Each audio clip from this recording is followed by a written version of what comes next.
Hello one more time. So this is our outro on Newton's second law. We've been looking at pushes and pulls and the idea of the second law and how to describe pushes and pulls effect on motion. As always, 3 or more bullet points worth of notes, 1 to 2 sentence summary, and do your follow-up questions on Google Forms. So the big idea we've been looking at how to describe the effects of forces on motion.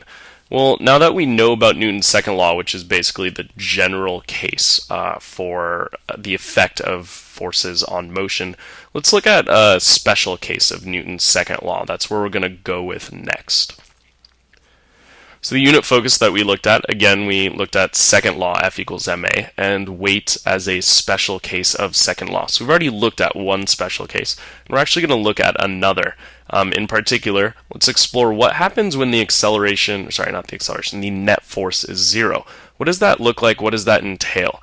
You might think, oh, it's real simple, but there's a lot of misconceptions that go with it. In other words, ideas we have about how the world works that just aren't true.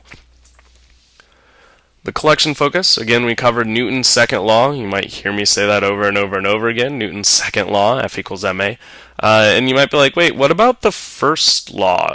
Assuming if there's a second, there must be a first. So we're actually going to go back and look at the first law, and then eventually we'll also explore the third law, which is simple, but yet both of those are actually simple, but yet complicated in how they are actually applied. That's it. 3 or more bullet points worth of notes, a 1 to 2 sentence summary, and your follow-up questions on Google Forms, please.